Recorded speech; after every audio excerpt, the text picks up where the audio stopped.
کہ اللہ تعالیٰ نے تعلیم کو انبیاء کا کام قرار دیا ہے۔ آپ صلی اللہ علیہ وسلم نے خود اپنے بارے میں فرمایا ہے کہ بعثنی معلماً میسرا، کہ اللہ تعالیٰ نے مجھے آسانی پیدا کرنے والا معلم، ٹیچر بنا کر بھیجا ہے۔ بڑی مشہور حدیث ہے، آپ نے بار بار سنی ہوگی کہ ان اللہ و ملائکتہ و اہل السماوات والارض حتی النملۃ فی حجرها وحتی الحوت لیصلون علی معلم الناس الخیر۔ بہت بڑی بات ہے جو اللہ کے نبی صلی اللہ علیہ وسلم نے فرمائی کہ اللہ تعالی اور فرشتے اور آسمان والے اور زمین والے، حتیٰ کہ بل میں رہنے والی چونٹی اور پانی میں رہنے والی مچھلی، یہ سب دعا کرتے ہیں کس کے لیے؟ معلم الناس الخیر، کہ انسانوں کو تعلیم دینے والا معلم، اور معلم خیر یعنی بھلائی کی تعلیم دینے والا۔ تو گویا ہر معلم کے لیے بشارت۔ ظاہر ہے کہ یہ بشارت یوں ہی نہیں ہے، بلکہ اس کے ساتھ ساتھ بڑی عظیم ذمہ داری وابستہ ہے۔ عربی میں کہا جاتا ہے کہ المعلم صانع الاجیال، کہ معلم یہ نسلوں کا معمار ہوتا ہے، جنریشنز کا معمار ہوتا ہے۔ وہ بانی الامم، وہ قوموں کی بنیادیں ڈالتا ہے۔ وقائد التغیر، کہ وہ انقلابات کا قائد، انقلابات کا لیڈر ہوتا ہے۔ تو اس لیے ہماری یہ تحریک اس کو محض ایک پروفیشنل باڈی نہیں سمجھنا چاہیے، بلکہ یہ بڑی مقدس تحریک ہے، بڑا عظیم کام اس کے ساتھ وابستہ ہے۔ یہ نسلوں کی تیاری کی تحریک ہے، ایک پوری تعمیر کی تحریک ہے، مستقبل سازی کی تحریک ہے، بلند خوابوں کو تعبیر فراہم کرنے کی تحریک ہے۔ تو اس تحریک کی عظیم حیثیت اور اس سے متعلق یہ بلند کردار، یہ اعلیٰ کردار، یہ ہم سب کے سامنے ہمیشہ رہنا چاہیے، مسترزر رہنا چاہیے۔ تو اس وقت جو ہے مجھے موضوع دیا گیا ہے ایجوکیشنل لیڈرشپ۔ ظاہر ہے کہ اس لیڈرشپ کو فراہم کرنا آپ کا کام ہے، اور یہ کام ہمیں ایک ایسے زمانے میں انجام دینا ہے جو پورے ایجوکیشنل سسٹم کے لیے، نظام تعلیم کے لیے بڑا نازک زمانہ ہے۔ ہمارا پورا نظام تعلیم ایک بڑے کرائسس سے، بڑے بحران سے دوچار ہے۔ اس بحران کا تعلق صرف چند پالیسیوں سے نہیں ہے، چند اسٹرکچر سے نہیں ہے، چند ٹرینڈ سے، چند رجحانات سے نہیں ہے، بلکہ یہ پورے نظام کا مسئلہ ہے۔ بلکہ تعلیم کی روح، سول آف دی ایجوکیشن، یہ بحران کی زد میں، یہ کرائسس کی زد میں ہے۔ اور اس بحران کا تعلق صرف سرکار سے، سرکار کی پالیسیوں سے نہیں ہے، بلکہ پوری سوسائٹی سے، پورے معاشرے سے۔ اور اسلام پر ایمان رکھنے والے مسلمان، وہ بھی اس کے لیے برابر کے ذمہ دار ہیں۔ تو میں سمجھتا ہوں کہ تعلیمی قیادت کے سامنے، آپ سب کے سامنے اصل چیلنج یہی ہے کہ اس بحران سے تعلیم کے عمل کو نکالا جائے، تعلیم کی روح کو، سول آف دی ایجوکیشن، اس کو پروٹیکٹ کیا جائے، اس کی حفاظت کی جائے۔ اور میں سمجھتا ہوں کہ آئیڈا کا اصل کردار یہی کہ اسے ٹیچر برادری کو، اساتذہ کو ایک ایسی لیڈرشپ فراہم کرنا ہے کہ وہ تعلیم کی روح کو بچانے کے لیے، سول آف دی ایجوکیشن، اس کو بحال کرنے کے لیے آگے آئیں، اپنا کردار ادا کریں۔ بہت سارے مسائل میں بات ہو سکتی ہے، لیکن میرے خیال میں اصل بنیادی مسائل 3 ہیں۔ پہلا مسئلہ وہ تعلیم کے کمرشلائزیشن کا ہے۔ تعلیم کے کمرشلائزیشن کی ہم بات کرتے ہیں تو عام طور پر صرف اسٹرکچرز کے کمرشلائزیشن کی بات ہوتی ہے، لیکن میرے نزدیک اصل مسئلہ تعلیم کے مقصد کا کمرشلائزیشن، میں وضاحت کروں۔ دوسرا بڑا مسئلہ وہ کلچرل ایلینیشن، تہذیبی بیگانگی کا مسئلہ ہے، اور تیسرا مسئلہ اخلاقی اور نظریاتی بحران کا مسئلہ ہے۔ تینوں پر کچھ باتیں، کچھ وضاحتیں میں پیش کروں گا۔ تو پہلا مسئلہ کمرشلائزیشن، ایک مطلب تو اس کا وہی ہے جو ہم سب سمجھتے ہیں کہ حکومتیں تعلیم کی ذمہ داری سے کنارہ کش ہو رہی ہیں، اور پرائیویٹ پارٹیاں، کارپوریٹ، انہوں نے تعلیم کو تجارت ہی نہیں بلکہ اس سے آگے بڑھ کر لوٹ کھسوٹ کا آسان راستہ، شارٹ کٹ راستہ بنا دیا ہے۔ تو یہ یقیناً بڑا مسئلہ ہے، لیکن اس سے بڑا مسئلہ میرے نزدیک وہ تعلیم کے مقاصد کا کمرشلائز ہو جانا ہے۔ کیا مطلب ہے اس کا؟ اس کا مطلب یہ ہے کہ بازار کو، مارکیٹ کو جس مین پاور کی ضرورت ہے، جن افراد کی ضرورت ہے، اسے فراہم کرنا یہ تعلیم کا اصل مقصد بن گیا ہے۔ تو نظام تعلیم، پورا ایجوکیشنل سسٹم یہ گویا ماس پروڈکشن سینٹر ہے۔ اسکول یا کالج ایک فیکٹری ہے، اور اسٹوڈنٹ ایک پروڈکٹ ہے، اور اساتذہ assembly line workers, labourers factory کے، جن کو مارکیٹ کے ڈیمانڈ کے مطابق ایک خاص ڈیزائن کا پروڈکٹ، ایک خاص ڈیزائن کا اسٹوڈنٹ تیار کر کے نکالنا ہے، مار کر، توڑ کر، رٹا رٹا کر زیادہ سے زیادہ نیٹ کوالیفائی کرانا ہے، زیادہ سے زیادہ JEE کوالیفائی کرانا ہے، اس لیے کہ بازار کا ڈیمانڈ ہے، بازار کی ضرورت ہے۔ تو فیکٹری کی طرح اچھا اسکول وہ جہاں زیادہ سے زیادہ مارکیٹ کو جو ریکوائرڈ پروڈکٹ ہے وہ تیار ہو سکے، زیادہ سے زیادہ نیٹ نکلے، JEE نکلے، اور اچھا پروڈکٹ وہ جو یہاں سے نکل کر 15 لاکھ، 20 لاکھ، 25 لاکھ کے پیکیج پر جاب پا سکے، اور آپ اشتہار میں لکھ سکیں کہ ہمارے اسکول سے 3 بچوں نے 25 لاکھ کا پیکیج پایا، 4 نے 20 لاکھ کا پیکیج پایا۔ اب ظاہر ہے یہ حکومت اس کے لیے ذمہ دار نہیں ہے، یہ تو پوری سوسائٹی کا مسئلہ ہے، اور یہ معمولی بحران نہیں ہے، بہت بڑا بحران ہے۔ اس نے پورا تعلیم کا عمل ہی بدل کر رکھ دیا ہے، اس کی جان نکال کر رکھ دی۔ ٹیچروں کے نزدیک بھی تعلیم کا مقصد بس یہی ہے، اور آنے والے طلبہ بھی اسی کو تعلیم کی معراج، اس کی بلندی سمجھتے ہیں، اور پیرنٹس، سوسائٹی، سب کے نزدیک تعلیم کا مقصد بس یہی ہے۔ اب جو آپ B.Ed کے کورس میں یہاں وہاں پڑھتے ہیں، آبجیکٹیوز آف ایجوکیشن اور فلاسفی آف ایجوکیشن، اور لرننگ ٹو بی، اور لرننگ ٹو لرن، اور لرننگ ٹو لیو ٹوگیدر، تو یہ سب تصورات B.Ed میں ایگزام پاس کرنے کے لیے۔ ایجوکیشن کے عمل سے، حقیقی دنیا سے اس کا کوئی واسطہ، کوئی تعلق، دور دور تک کوئی عطا پتہ نہیں۔ تو اس لیے میں کہتا ہوں کہ یہ سب سے بڑا بحران ہے، مقاصد تعلیم کا کمرشلائزیشن۔ دوسرا بڑا مسئلہ میں نے عرض کیا وہ کلچرل ایلینیشن کا مسئلہ ہے، تہذیبی بیگانگی کا مسئلہ، کہ ہمارے اسکول، ہمارے کالج وہ ہمارے بچوں کو، ہماری نسلوں کو اپنی جڑوں سے کاٹنے کا کام کر رہے ہیں، ہماری تاریخ سے، ہماری زبان سے، ہماری تہذیب سے، ہماری قدروں سے، ویلیوز سے، ہمارے تہذیبی سرمایہ سے، ہماری شناخت سے، ہماری آئیڈینٹی سے، ہر چیز سے کاٹنے کا بھرپور انتظام آپ جانتے ہیں کہ آج تعلیمی اداروں میں موجود۔ پہلے مسئلہ صرف مغربی تہذیب کا تھا، ویسٹرن کلچر کا،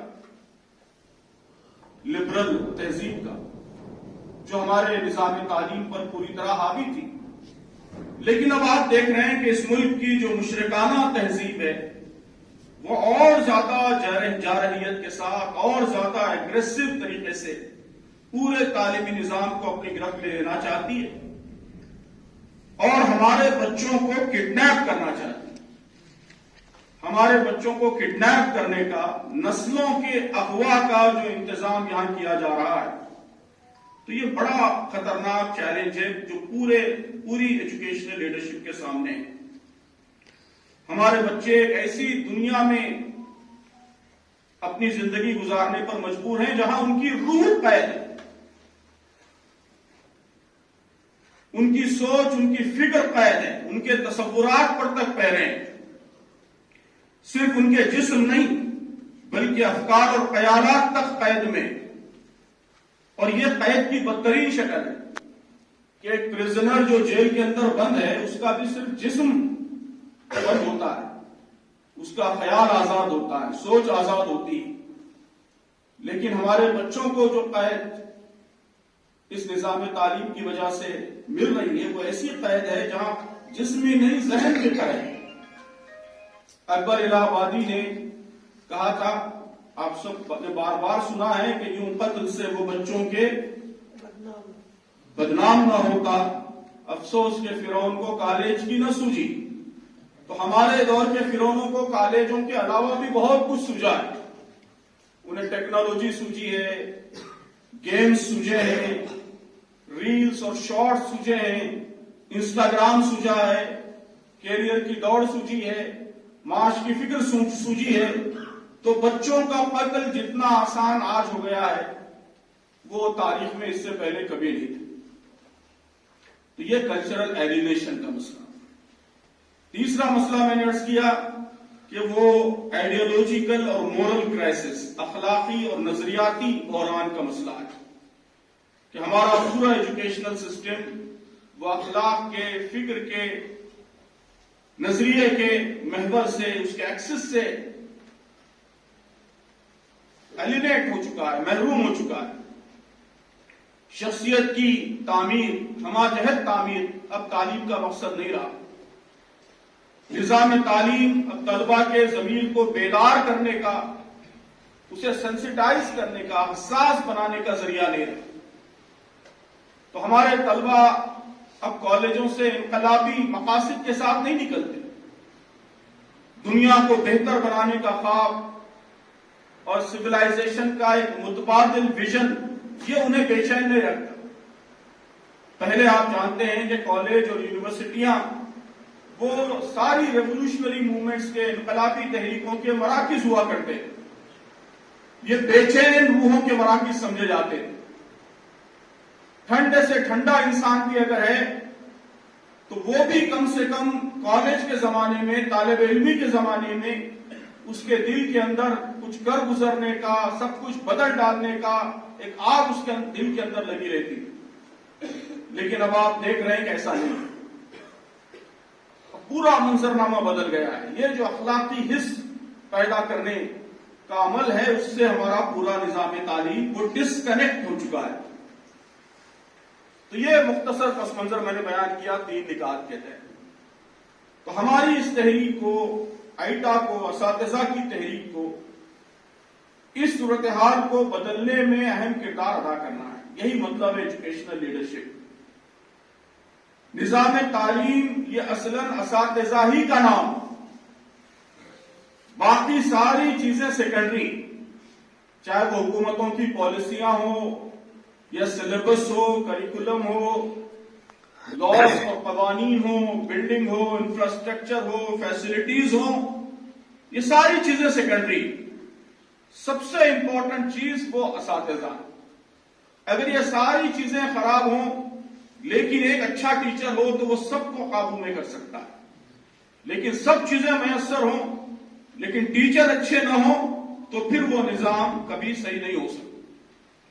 اس لیے میں کہتا ہوں کہ جو ایجوکیشنل سسٹم ہے، نظام تعلیم ہے، وہ اصلاً اساتذہ پر مشتمل. اساتذہ ہی اصلاً اس کے پلرز ہیں. اس لیے آئیٹا کا اصل کام یہی ہے کہ اپنے نام کے مطابق وہ صحیح معنوں میں آئیڈیل ٹیچرز کو سامنے لے کر آئے. اور ان کے ذریعے، ان کی لیڈرشپ کے ذریعے سول آف ایجوکیشن، تعلیم کی روح کو، اس کی جان کو دوبارہ بحال کرنے، دوبارہ ریوائیو کرنے کا کام کریں۔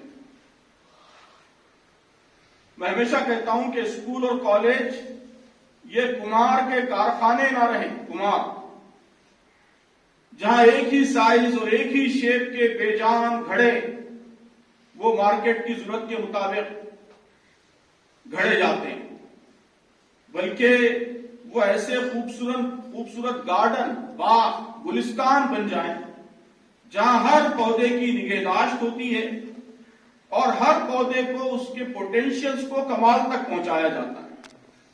آپ جانتے ہیں کہ یہ ہمیشہ سے تعلیمی بحثوں میں یہ مثال دی جاتی ہے کماری کا فلسفہ اور گارڈننگ کا فلسفہ، کہ کمار کے انداز والی تعلیم یہ ہے کہ تعلیم کو ماس مینوفیکچرنگ سینٹر بنایا جائے، اور کمار یا کسی بھی کاریگر کی طرح پہلے سے ایک ڈیزائن پیرنٹس کے، ٹیچرز کے ذہنوں میں ہو کہ اسے ڈاکٹر بنانا ہے، انجینئر بنانا ہے، نیٹ، جے ای، تو پری ڈیزائن، پہلے سے ایک ذہن میں ڈیزائن کمار کی طرح، اور جس طرح کمار کے پاس آپ جا کر کہتے ہیں کہ اس سائز کا، اس شیپ کا ہمیں برتن چاہیے، گھڑا چاہیے، اسی طرح والدین آ کر کہیں کہ نیٹ چاہیے، جے ای چاہیے اور 90% مارکس چاہیے، اور آپ پھر رات دن لگ جائیں 30، 40، 100، 50 گھڑے تیار کر کے دے دیں اور اس کی کامیابی کا ڈھڈورا پیٹے۔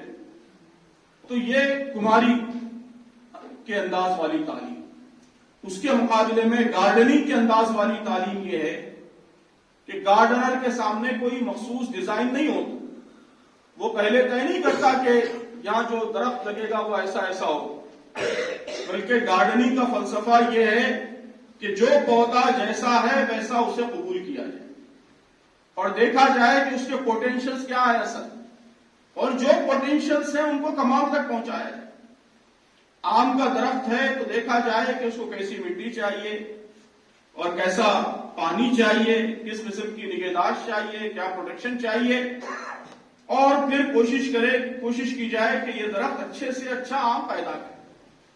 تو تعلیم کا عمل بھی یہ کماری کا عمل نہیں ہے بلکہ گارڈننگ کا عمل ہے، کہ آپ کی کلاس کے 100 بچے، 100 الگ الگ پیڑ ہیں، ان میں سے ہر ایک کے پوٹینشیلز مختلف ہیں، کوئی آم کا درخت ہے، کوئی جامن کا درخت ہے، کوئی کچھ ہے، کوئی کچھ ہے، تو جس کو جو نگہداشت چاہیے وہ نگہداشت فراہم کیجیے۔ یہ ماس پروڈکشن یونٹ نہیں ہے بلکہ ہر ایک کو جو چاہیے وہ دیجیے اور ہر ایک کے پوٹینشیلز کو اس کے کمال تک پہنچائیے۔ اسی طرح اساتذہ وہ اسمبلی لائن ورکرز نہیں بلکہ جیسا کہ میں نے کہا صانع الاجیال وبانی الامم وقائد التغیر، کہ وہ نسلوں کے معمار ہیں، وہ قوموں کے بنیاد ساز ہیں، وہ انقلابات کے لیڈرز، انقلابات کے قائد ہیں۔ تو یہ رول اساتذہ کا، طلبہ کی صورت میں اکنامک روبوٹس نہ نکلیں بلکہ خلیفۃ اللہ فی الارض، جو اللہ کی زمین پر اللہ کی خلافت کا حق ادا کر سکیں، ایسے لوگ، ایسی صلاحیت اور صالحیت کے حامل لوگ، وہ ہماری کلاس روم سے بن کر نکلیں، بن کر ڈھلیں۔ اس کے لیے میں سمجھتا ہوں کہ اساتذہ کے اندر 4 چیزیں پروان چڑھانے کی ضرورت ہے، 4 چیزیں۔ سب سے پہلی چیز وہ ویژن اور مقصد ہے کہ ہمارے اساتذہ کے مقاصد، ان کے آبجیکٹیوز، ان کے ادیش یہ بلند ہوں، ان کے خواب بلند ہوں، ان کے معیارات، ان کے سٹینڈرڈز بلند ہوں۔ صرف اچھے نمبرات اسکور کرا دینا یا انجینئرنگ میڈیسن میں بھیج دینا، اس سے ان کو اطمینان نہ ہو۔ اصل چیز اطمینان ہے کہ اتنا کر کے مطمئن نہ ہو جائیں، بلکہ ایک الگ طرح کی نسل بنانا، اس کو پروان چڑھانا، صانع الاجیال، یہ ان کا خواب، یہ ان کی آرزو اور تمنا۔ خودی کی پرورش و تربیت پہ ہے موقوف کہ مشت خاک میں پیدا ہو آتش حماسوس۔ تو مشت خاک میں آتش حماسوس پیدا کرنے والی تعلیم، اور ایسی تعلیم دینے والے اساتذہ، دنیا کو بہتر سے بہتر لوگ ملیں، یہ اساتذہ کا خواب۔ ایسے سائنسدان ہمارے کلاس روم سے پیدا ہوں جو بہت اعلیٰ درجے کی صلاحیت رکھتے ہوں، نئی چیزیں انوینٹ کر سکتے ہوں، نئے اصول دنیا کو دے سکتے ہوں۔ لیکن اہم چیز یہ، اتنی بات تو سب سوچتے ہیں، لیکن وہ سسٹم کے بے جان غلام نہ ہو، بلکہ سائنس کو انسانیت کا خادم بنانے کے لیے آ گیا ہے۔ ایسی ایجادات کریں جس سے عام انسان کی، ایک غریب انسان کی ضرورتیں پوری ہو سکیں، اس کے مسائل حل ہو سکیں۔ آپ کے کلاس روم سے بڑے اکنامسٹ نکلیں، نوبل پرائز جیتنے والے اکنامسٹ، لیکن ایسے اکنامسٹ نہیں جو موٹی سیلری لے کر صرف اپنے آقاؤں کی خدمت کے لیے اپنی صلاحیتوں کو بیچ دیں، بلکہ ایسے اکنامسٹ جو ایک نئے اکنامک سسٹم کی تعمیر کر سکیں، غربت ختم کرنے کی انوکھی تدابیر ڈھونڈ سکیں، معاشی نابرابری دور کرنے کی حیرت انگیز اسکیمیں وہ ایجاد کر سکیں۔ تو ان سب کاموں کے لیے خواب دیکھنے والے ٹیچروں کی ضرورت ہے۔ دنیا کو بہتر بنانے کے لیے آپ سوچئے کہ کن چیزوں کی ضرورت ہوتی ہے۔ جو کچھ دنیا میں خراب ہو رہا ہے اس پر بے چینی ضروری ہے، سب سے پہلی چیز یہ ضروری ہے۔ صلاحیت کا نمبر بھی اس کے بعد آتا ہے۔ سب سے پہلے تو یہ کہ جو کچھ ہو رہا ہے دنیا میں صحیح نہیں ہو رہا ہے، اس پہ بے چینی ہو، اس پہ بے اطمینانی ہو، یہ پہلی شرط۔ دل درد مند درکار ہوتا ہے، صالح طبیعت درکار ہوتی ہے، حساس ضمیر درکار ہوتا ہے، اور اس کے بعد پھر اعلیٰ درجے کی صلاحیت درکار ہوتی ہے۔ تو استاد کی یہ ذمہ داری ہے کہ وہ یہ ساری چیزیں طلبہ کے اندر پیدا کرے، اور اس کی آرزو ہو کہ میری کلاس روم میں یہ ساری چیزیں پیدا ہوں میرے طلبہ کے اندر۔ جب تک یہ آرزو نہیں ہوگی، یہ خواب نہیں ہوگا، اور ہم صرف ڈاکٹر انجینئر بنا کر مارکس اسکور کرا کے اور کریکولم مکمل کر کے سلیبس مکمل کر کے خوش ہوتے رہیں گے، تو ظاہر ہے کہ استاذ کا جو اصل کردار جو حدیث میں بیان کیا گیا ہے، اور جس کی وجہ سے پوری تہذیب جس استاذ پر فخر کرتی ہے، وہ کردار ادا نہیں ہو۔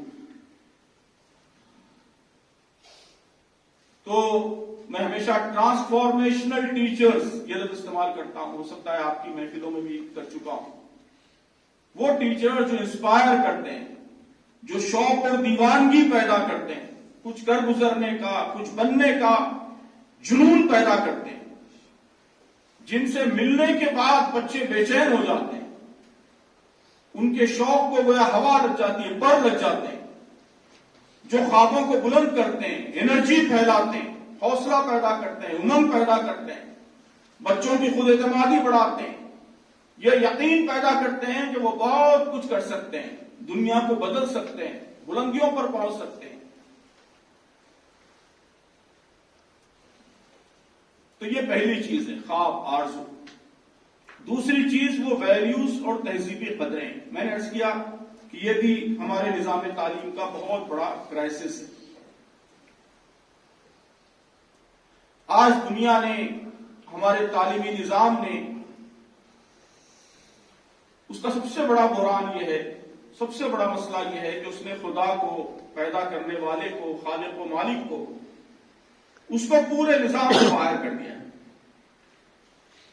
تو ہمیں ایسے ٹیچرز چاہیے جو خدا کو اندر لائیں، اسے طلبہ کے ذہن کا، ان کے فکر کا حصہ، جز بنا دیں، خدا کو بنیاد بنا کر سوچنے کا عادی بنائیں، سوچ کا وہ پیراڈائم ڈیولپ کریں جو آپ کی ٹیکسٹ بک نہیں کر سکتی۔ تو بالکل الٹی سمت میں آپ کو جانا ہے کہ آپ کی ٹیکسٹ بک خدا سے بے نیاز اور خدا سے پاک ایک دنیا، ایک سویلائزیشن کا تصور ذہن میں بٹھاتی ہے، اور آپ کو اس کے مقابلے میں خدا پر مبنی اور خدا کو شامل کر کے، خدا کو مرکزی قوت بنا کر، مرکزی حیثیت دے کر سوچنے والا دماغ، غور کرنے والا دماغ، وہ تشکیل دینا ہے. شرک کے مقابلے میں توحید پیدا کرنا ہے. آج پورا نظام تعلیم آپ کا وہ شرک پیدا کرنے کی کوشش کر رہا ہے. کریکولر، کو کریکولر، ہر طرح سے شرک کو پروموٹ کرنے کی کوششیں ہو رہی. اس کے مقابلے میں توحید کا سچا احساس، عقیدہ، سچی فکر لوگوں کے اندر پیدا کرنا ہے، طلباء کے اندر پیدا کرنا ہے. بے حیائی کا طوفان ہے اور اس میں ہمارے لڑکے اور لڑکیوں کے اندر حیا پیدا کرنی. حیا نہیں ہے زمانے کی آنکھ میں باقی، خدا کرے کہ جوانی تیری رہے بے داغ. تو زمانے کی آنکھ میں حیا نہیں ہے، اس کے باوجود آپ کے اسٹوڈنٹس کی آنکھ میں حیا پیدا ہو. یہ استاد کا کردار، یہ کام ایک ٹیچر ہی کر سکتا ہے. تو میں ہمیشہ کہتا ہوں ٹیچروں سے، اساتذہ سے، کہ آج کے زمانے میں ٹیچر کو ایک تہذیبی مجاہد کا، کلچرل وارئر کا رول پلے کرنا ہے.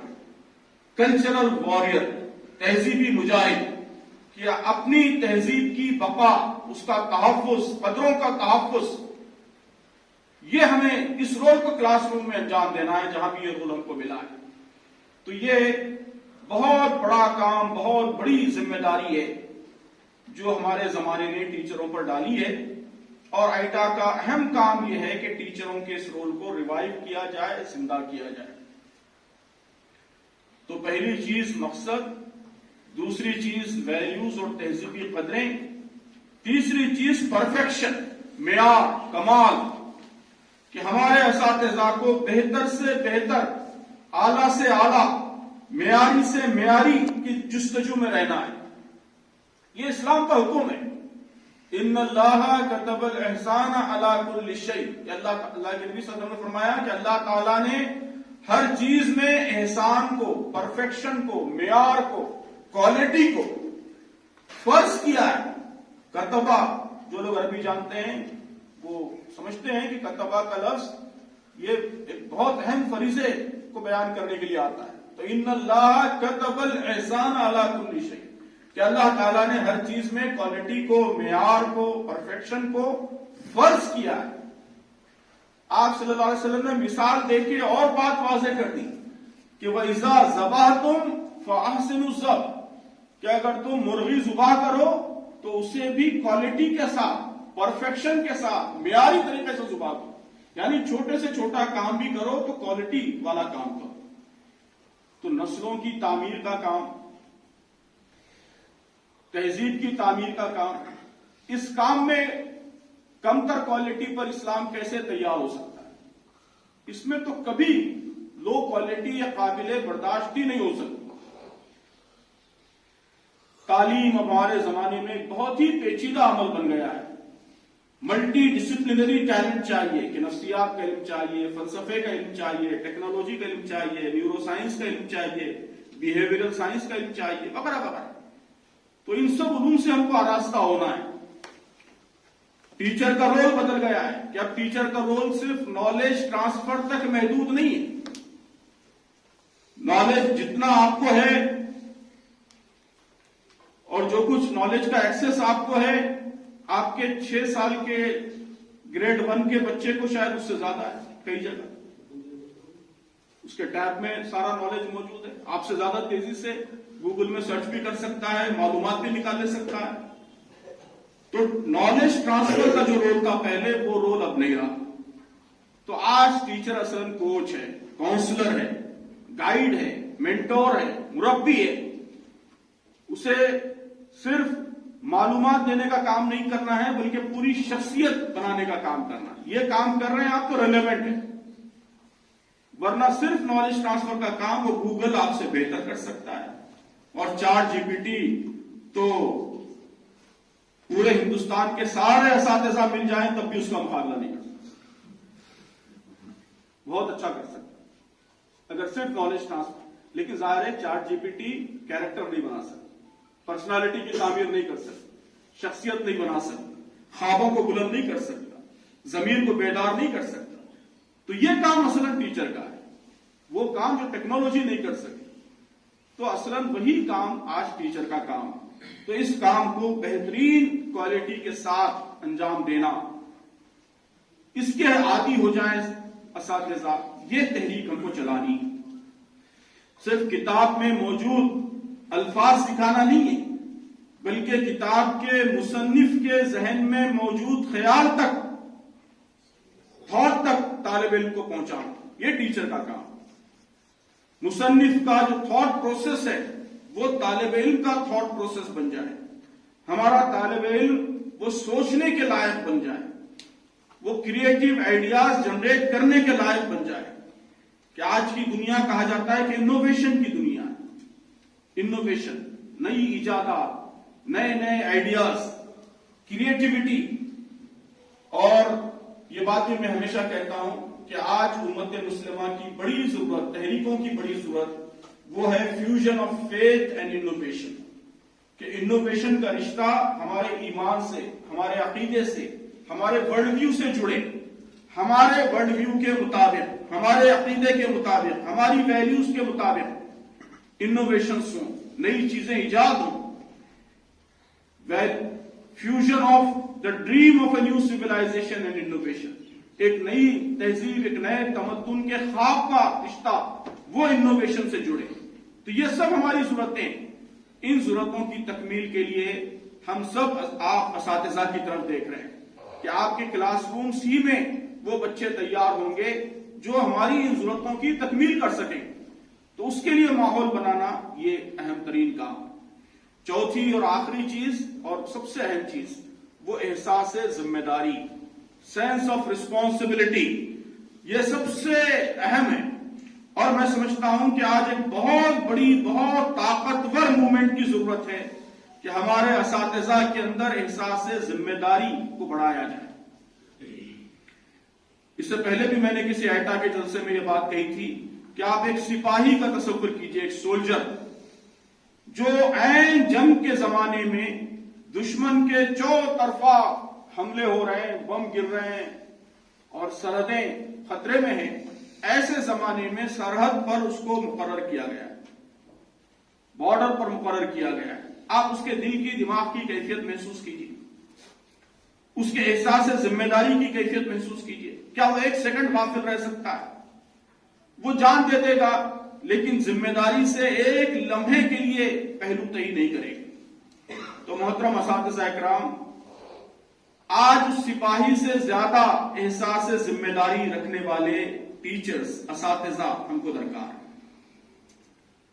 استاذ کا کام وہ اس سپاہی سے بھی زیادہ حساس کام، سینسٹیو کام۔ وہ سپاہی صرف ہمارے علاقوں کی حفاظت کر رہا ہے، زمین کے ٹکڑوں کی، اور ایک ٹیچر کے ذمے نسلوں کی حفاظت کا کام۔ وہ محض ہمارا حال بچا رہا ہے، آج بچا رہا ہے۔ ٹیچر ہمارے مستقبل کو بچانے کا کام کر رہا ہے۔ وہ ہمارے تہذیبی قلعے کا محافظ ہے، ہمارے افکار کی سرحدوں کا محافظ ہے۔ تو اس کے اندر جو احساس ذمہ داری ہونا چاہیے وہ اور کئی گنا زیادہ ہونا چاہیے۔ آپ غور کیجئے کہ جو بچہ ٹیچر کو کلاس روم میں اونگتے ہوئے دیکھ کر بڑا ہوگا، ٹیچر کلاس روم میں اونگ رہا ہے، اس کو دیکھتے ہوئے ایک بچہ بڑا ہو رہا ہے، تو وہ جب انجینئر بنے گا تو اونگتے ہوئے برج بنائے گا۔ اور جو بچہ دیکھے گا کہ ہمارا ٹیچر برسوں سے رٹا رٹایا سبق پڑھا رہا ہے، اس کے علم میں، نالج میں کوئی اضافہ نہیں ہو رہا ہے، تو وہ ڈاکٹر بنے گا تو علاج بھی لگے بندے طریقے سے کرے گا۔ تو بچے جو ہے وہ ٹیچر سے سیکھتے ہیں۔ ٹیچر رول ماڈل ہوتا ہے، سقوط القدوہ، عربی میں ایک بہت خوبصورت اصطلاح ہے، سقوط القدوہ، یعنی رول ماڈلز کا زوال۔ تو وہ کہتے ہیں کہ تہذیبوں کا زوال اصلاً رول ماڈلز کا زوال ہوتا ہے، کہ جب کسی تہذیب میں اچھے رول ماڈلز نہیں رہتے تو وہ تہذیب تیزی سے زوال پذیر ہونے لگتی۔ تو اس لیے اسلامی تہذیب کا حیہ ہو سکتا ہے اسی وقت جب ہمارے درمیان صحیح معنوں میں رول ماڈل ٹیچرز جو اپنے علم کے لحاظ سے، اخلاق کے لحاظ سے، ضمیر کی بیداری کے لحاظ سے، احساس ذمہ داری کے لحاظ سے طلباء کے لیے رول ماڈل بنے، اور پھر صحیح معنوں میں وہ نسلوں کے معمار بنے۔ تو میں نے یہ ساری باتیں اس لیے کہی ہیں کہ ایٹا کی اصل تحریک یہی ہونی چاہیے کہ وہ ایسے اساتذہ تیار کرے، ایسے اساتذہ کی تیاری اور اس کے لیے مسلسل جدوجہد، مسلسل کوشش، یہ ہمارا اصل کام ہونا چاہیے۔ اگر چھوٹی تعداد میں بھی ایسے اساتذہ بنانے میں ہم کامیاب ہو گئے تو یقین مانیے ایک بہت بڑے انقلاب کی داغ بیل انشاءاللہ آپ کے ذریعے پڑے گی۔ جو کام تحریک اسلامی کرنا چاہتی ہے، جو تبدیلی پوری دنیا میں اسلامی تحریک لانا چاہتی ہے، اس میں آپ کا یہ کردار بہت ہی اہم، بہت ہی کلیدی، بہت ہی بنیادی کردار ہوگا۔ تو میں دعا کرتا ہوں کہ اللہ تعالی ہم سب کو اس کام کی انجام دہی کی توفیق عطا فرمائے۔